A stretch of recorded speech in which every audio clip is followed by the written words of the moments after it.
हाँ जी मित्रों, अगर आप भी राजस्थान फोर्थ ग्रेड या हाई कोर्ट फोर्थ ग्रेड की तैयारी कर रहे हो तो ये क्लास आप सभी के लिए बड़ी ही इंपॉर्टेंट होने वाली है। आज की क्लास में हम बड़े ही महत्वपूर्ण प्रश्नों पर चर्चा करेंगे जो आपके एग्जाम में छपने की पूरी संभावना है। तो आपको क्लास को पूरी देखना है और कमेंट में बताना है कि आपके कितने प्रश्न सही होते हैं आज की क्लास से और आपकी तैयारी कैसी है। पहला प्रश्न आप सभी के सामने, कौन से जिला मुख्यालय की तहसील जिले के नाम से नहीं है? भीलवाड़ा, सीकर, जोधपुर, राजसमंद। तो इसका करेक्ट आंसर है राजसमंद। जिसने भी डी ऑप्शन किए सभी के सभी करेक्ट हो जाएंगे। नेक्स्ट है, किस जिले में सूर्य की किरणें सबसे पहले निकलती हैं? भरतपुर, धौलपुर, कोटा या राजसमंद। तो राजस्थान में सबसे पहले सूर्य की किरणें धौलपुर में निकलती हैं। बी ऑप्शन वाले सभी करेक्ट हो जाएंगे। अगला प्रश्न है, थार के मरुस्थल में पाए जाने वाले अर्धचंद्राकार रेत के टीलों को क्या कहा जाता है? बरखान, सम, रण या खड़े। तो इस प्रश्न का करेक्ट आंसर है बरखान। जिसने भी बरखान किया है वो सभी के सभी करेक्ट हैं। नेक्स्ट है, चौथा प्रश्न है, निम्न में से कौन सा वागड़ के नाम से भी जाना जाता है? बनास का मैदान, हाड़ौती का पठार, मध्य माही बेसिन या चंबल बेसिन। तो इस प्रश्न का करेक्ट आंसर है मध्य माही का बेसिन। सी ऑप्शन वाले सभी के सभी करेक्ट हैं। अगला प्रश्न है, पांचवा प्रश्न है, राजस्थान में छप्पन का मैदान किस नदी के बेसिन में स्थित है? बनास, चंबल, माही या लूणी। तो माही वाले सभी के सभी करेक्ट हो जाएंगे। जिसने भी माही किया है सभी राइट हैं। छठा प्रश्न है, गुरु शिखर पर्वत चोटी अरावली के किस प्रदेश का भाग है? बताइए, उत्तरी का, मध्य का, पूर्वी या फिर दक्षिणी का। तो आप सभी को ये सारे के सारे प्रश्न आने चाहिए। अगर आप अच्छी तैयारी करना चाहते हैं तो ये प्रश्न रट लें आप। तो इस प्रश्न का जिसने भी दक्षिण किया है सभी के सभी करेक्ट हैं। सातवां प्रश्न है, तोरावाटी की पहाड़ियां किस क्षेत्र में विस्तृत हैं? शेखावाटी, मध्य अरावली, बूंदी की पहाड़ियां या अलवर की पहाड़ियां। तो शेखावाटी वाले सभी करेक्ट हो जाएंगे। Option A. रामगढ़ की गोलाकार पहाड़ी निम्न में से कौन से प्रदेश में अवस्थित है? शेखावाटी प्रदेश में, हाड़ौती का पठार में, छप्पन का मैदान या घग्गर का मैदान। तो जिसने भी हाड़ौती का पठार किया सभी करेक्ट हैं। अगला प्रश्न है, सिरोही जिले में तीव्र ढाल युक्त उबड़ खाबड़ पहाड़ियों को स्थानीय भाषा में कहते हैं? भाकर, भोराठ, गिरवा या सांगलिया। तो नौवे का करेक्ट आंसर हो जाएगा भाकर। Option A. अगला प्रश्न है, 10वां प्रश्न है, गिरवा पहाड़ी किस जिले में है? डूंगरपुर, सिरोही, उदयपुर या भीलवाड़ा। गिरवा पहाड़ी पूछा है आपसे, तो इसका राइट आंसर है उदयपुर। क्या हो जाएगा? उदयपुर। 11वां प्रश्न है, सामान्यतः राजस्थान को कितने जलवायु क्षेत्रों में विभाजित किया जाता है? 5, 3, 4 या 8। तो इसका करेक्ट आंसर हो जाएगा 5, ऑप्शन ए। अगला प्रश्न है, 12वां प्रश्न है, राजस्थान के किस जिले में कैल्सी ऑर्थिड मृदा पाई जाती है? तो बताइए, ये मिट्टी कहाँ पाई जाती है? उदयपुर में, सीकर, जोधपुर या राजसमंद। इन प्रश्नों के आंसर आप सभी को देखते ही आ जाने चाहिए। ऑप्शन के अलावा ही प्रश्न को देखा और उत्तर आ जाना चाहिए, ऐसी तैयारी करनी है आपको। तो 12वें का करेक्ट आंसर हो जाएगा सीकर। क्या हो जाएगा? B option. अगला प्रश्न है, बेणेश्वर 3 नदियों के संगम पर स्थित है। निम्न में से कौन सी नदी इसके अंतर्गत नहीं है? बनास, माही, सोम या जाखम। तो 13वें का जिसने भी बनास किया सभी करेक्ट हैं। Option A. नेक्स्ट है, नौचौकी बांध कहाँ स्थित है? भीलवाड़ा, चित्तौड़, राजसमंद या उदयपुर। तो नौचौकी बांध जो हो जाएगा वो हो जाएगा राजसमंद। C option. अगला प्रश्न है, 15वां प्रश्न है, पिछोला झील को वर्तमान में किस झील से जोड़ा गया है?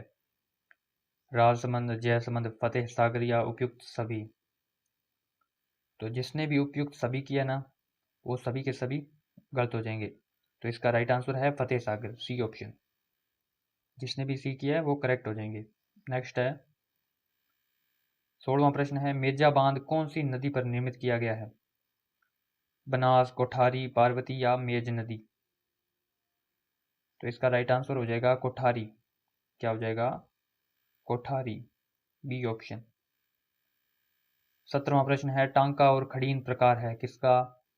आदिवासी युद्ध कौशल, आदिवासियों की बोलियां, कृषि पद्धतियां या परंपरागत जल संरक्षण संरचनाएं? परंपरागत जल संरक्षण संरचनाएं हो जाएगा इसका करेक्ट आंसर। 18वां प्रश्न है, इंदिरा गांधी नहर किस नदी से निकाली गई है? व्यास, सतलज, झेलम या रावी? तो इस प्रश्न का करेक्ट आंसर हो जाएगा सतलज, बी ऑप्शन वाले सभी करेक्ट हो जाएंगे। 19वां प्रश्न है, राजस्थान सरकार द्वारा पहली वन नीति का अनुमोदन कब किया गया था? फरवरी 2010, मार्च 2011, अगस्त 2010 या सितंबर 2011? तो 19वें प्रश्न का करेक्ट आंसर है फरवरी 2010। क्या हो जाएगा? फरवरी 2010, याद रखिएगा। 20वां प्रश्न है, कौन से वृक्ष से चारकोल बनाया जाता है? बबुल, पीपल, धोकड़ा या पलाश? तो इस प्रश्न का आंसर है धोकड़ा, सी ऑप्शन। अगला प्रश्न है, सेवण क्या है? झालावाड़ में मीठे पानी की झील, कम वर्षा में उगने वाली घास, एक दुर्लभ वन्य जीव या मरुस्थलीय मिट्टी का प्रकार? सेवण क्या है भाई बताइए? तो इसका राइट आंसर है कम वर्षा में उगने वाली घास। सेवण की एक और खासियत है, वो आप कमेंट में बताएं। 22वां प्रश्न है, अमृता देवी पुरस्कार किस क्षेत्र में दिया जाता है? वन्य जीव संरक्षण, वन संरक्षण, नारी सशक्तिकरण या महिला शिक्षा? तो 22वें प्रश्न का करेक्ट आंसर है वन संरक्षण। क्या हो जाएगा? B option. अगला प्रश्न है 23वां, मरुस्थल का जहाज कहलाता है? क्या कहलाता है? भेड़ कहलाती है, बेल, घोड़ा या ऊंट? तो घोड़े वाले सभी के सभी गलत हो जाएंगे। तो इसका राइट आंसर है ऊंट, डी ऑप्शन। 24वां प्रश्न है, राजस्थान के पहले लोकायुक्त कौन थे? CS Dave, DP Gupta, ML Joshi या ID दुआ? तो 24वें का राइट आंसर है ID दुआ, डी ऑप्शन वाले सारे राइट हैं। 25वां प्रश्न है, राजस्थान में राज्य वित्त आयोग के प्रथम अध्यक्ष कौन थे? हीरालाल देवपुरा, SK घोष, KK गोयल या MC सुराणा? तो जिसने भी KK गोयल किया सभी राइट हैं। 26वां प्रश्न है, राजस्थान में पंचायत समिति का प्रधान अपना इस्तीफा किसे देता है? जिला प्रमुख को, उप प्रधान, जिला कलेक्टर या संभागीय आयुक्त?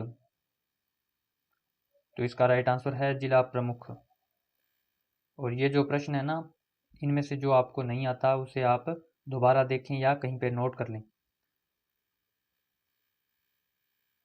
27वां प्रश्न है, राजस्थान की कार्यपालिका का संवैधानिक प्रमुख कौन होता है?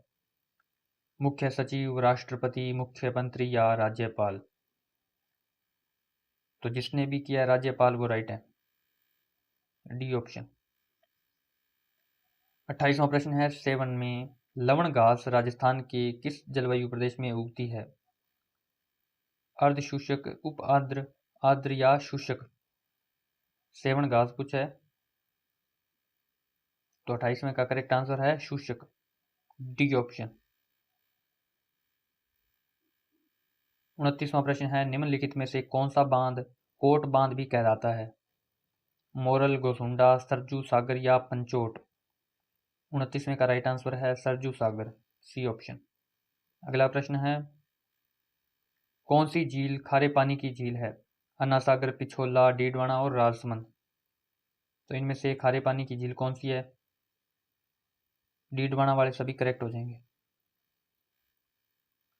31वां प्रश्न है, उदय सागर झील में जल प्रवाहित करने वाली नदी कौन सी है?